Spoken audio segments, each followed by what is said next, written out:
আসসালামু আলাইকুম সবাইকে রমজানের শুভেচ্ছা জানিয়ে আমরা আমাদের অনলাইন ক্লাস শুরু করতে যাচ্ছি।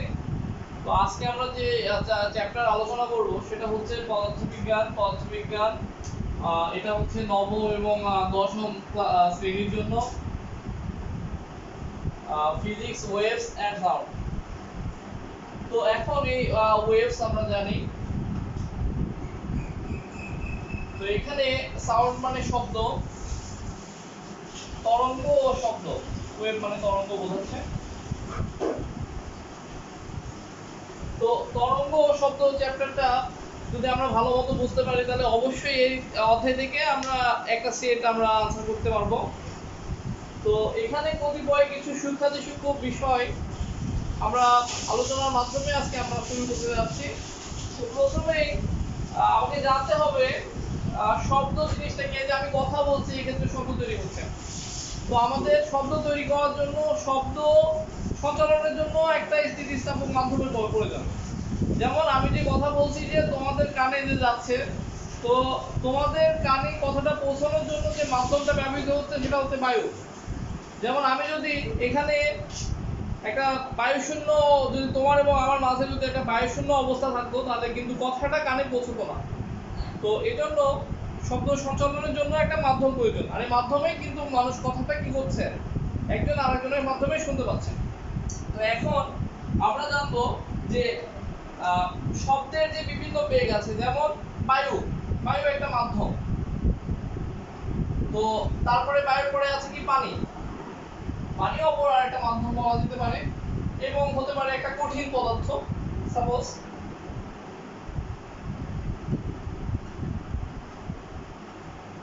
তো বায়ুতে শব্দের বেগ আমরা জানি, বায়ুতে শব্দের বেগ কম, সেটা হচ্ছে 332 মিটার পার সেকেন্ড।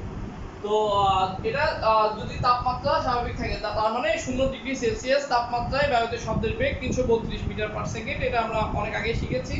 তো এখানে আমরা বুঝতে হবে যে তোমাদের এই তিনটা জিনিসের মাধ্যমে এই অধ্যায়টা আমরা শুরু করতে যাচ্ছি। এই যে তিনটা মাধ্যমকে আমরা দেখতে পাচ্ছি, যেটা বায়ু, পানি এবং কঠিন পদার্থ।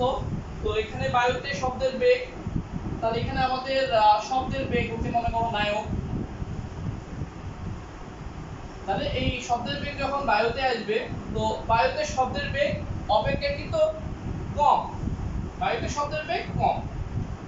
তারপরে এটা যখন চলে আসবে মনে করো পানিতে, তো বায়ু অপেক্ষা পানিতে শব্দের বেগ অপেক্ষাকৃত বেশি।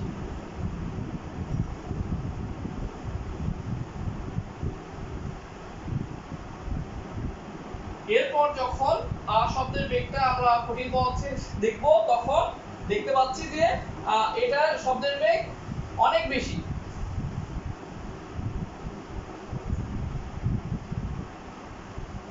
তাহলে এটা জিনিস ইজিলি তোমরা ক্যাচ করে ফেলো যে বায়ুতে শব্দের বেগ কম, পানিতে অপেক্ষাকৃত বেশি, এবং কঠিন পদার্থে শব্দের বেগ অনেক বেশি। আর এই কঠিন পদার্থের শব্দের বেগ অনেক বেশি এক্ষেত্রে কেন, আর এই জন্যই আমাদের বিদ্যালয়ে যে আমরা দেখতে পাই যে যে আমাদের স্কুল ছুটির সময়তে ঘন্টা দেওয়া হচ্ছে, এক্ষেত্রে আমাদের ঘন্টাটা সেটা কিন্তু কঠিন পদার্থের তৈরি। আর কোনো শব্দ তৈরি হইতে হলে মানে ওখানে কম্পন সৃষ্টি হতে হবে। তো আমরা এটা চ্যাপ্টার আলোচনা করব ওয়ান বাই ওয়ান। তো প্রথমেই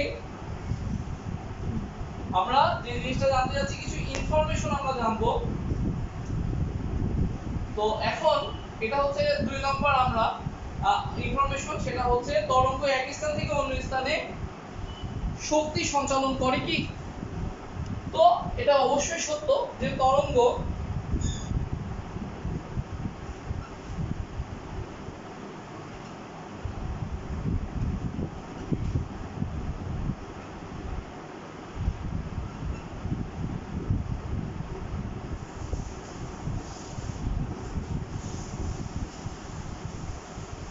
তরঙ্গ এক স্থান হতে অন্য স্থানে শক্তি সঞ্চালন করে।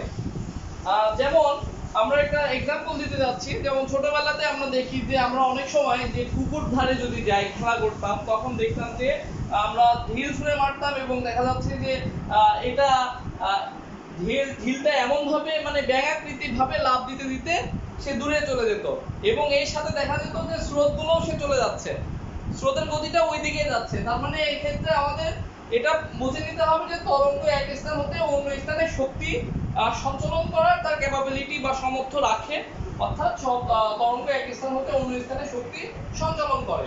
3 নম্বর পয়েন্ট আমাকে জানতে হবে, যেমন আমরা চিন্তা করছি যে এই যে আমাদের আমরা এখন পৃথিবীতে আছি, আমাদের মাধ্যম আছে, বায়ু আছে। সাপোজ আমি এখন চাঁদে চলে গেলাম, তো চাঁদে চলে যাওয়ার পর এখন আমি যদি চাঁদে যাই, এখন তুমিও চাঁদে গিয়েছো, এখন চাঁদে তো বায়ুর অস্তিত্ব পাচ্ছি না আমরা, there is no sufficient air or oxygen. So আমরা ওখানে যে কথা বলবো, একজনের কথা আর একজন কি শুনতে পারবে না, that is not possible to accept the other persons voice.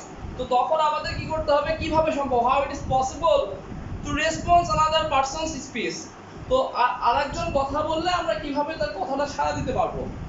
তো আমরা সাড়া দিতে পারি হেডফোন বা এখানে যান্ত্রিক তরঙ্গ